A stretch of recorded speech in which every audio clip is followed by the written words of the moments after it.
আগের ব্লগে আমি বলেছি রেডি হয়ে গেছি, বাবা আসলেই বেরোবো। তো বাবা এসছে আর আমি বেরিয়ে পড়েছি। আর আমি এই কারণেই চুপচাপ আছি, কারণ বাবা বাইরে বেরোলে ফোন একদম হাতে নিতে দেয় না, বলে ফোনটা ব্যাগেই রাখবি সেফটির কারণে। কিন্তু আমি তো ফোনটা হাতে রেখেছি আর ব্লগ করছি, সেটা বাবা জানে না, জানতে পারলে আমাকে ঝাড় দেবে, তাই আমি চুপচাপ আছি। যাই হোক, অনুষ্ঠান বাড়ি গিয়ে আমি বেশি ঘোরাফেরা করিনি, কারণ দেরি করে গেছি, গিয়ে কিন্তু খেতে বসে গেছি। প্রথম পাতে ছিল এগ ডেভিল স্যালাড আর কাসুন্দি, যেটা খেতে মোটামুটি আমার খারাপ লাগেনি, ভালোই লেগেছে। তারপরেই ছিল মাছের মাথা দিয়ে ডাল, সাদা ভাত আর ঝুরঝুরি আলু ভাজা, যেটা খেতে কিন্তু আমার দারুণ লেগেছে আর দারুণ লাগেও। আর আমরা কিন্তু গেছিলাম একটা অন্নপ্রাশন বাড়ি। এরপরেই ছিল পাতুরি, যেটা খেতে আমার দারুণ লেগেছে।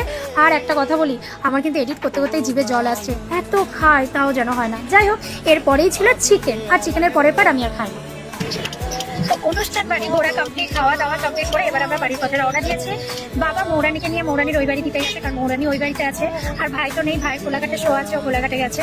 আর আমি সোনাবা আর মা এখন বাড়ি ফিরছে। আর যে পুচকির অন্নপ্রাশনে গেছি, পুচকি ঘুমাতেই ব্যস্ত ছিল, আর বৃষ্টির কারণে বেশি ফোনটাও আর বের করা হয়নি, কারণ বৃষ্টির এপারে খাওয়া দাওয়া, ওপারে বাড়ি এদিক ওদিক করতে হচ্ছিল, সেই জন্য।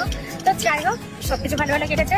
আর লাস্ট পাতে খাওয়া দাওয়া চাটনি, পাঁপড়, মিষ্টি, আইসক্রিম এসব আমি খাই না, খাওয়ার শেষে, সেই জন্য আর খাইনি, তাই দেখাতেও পারিনি। যতটুকু খেয়েছি ততটুকুই শেয়ার করেছি। চলো দেখা হচ্ছে নেক্সট ভিডিও, ততক্ষণের জন্য টাটা।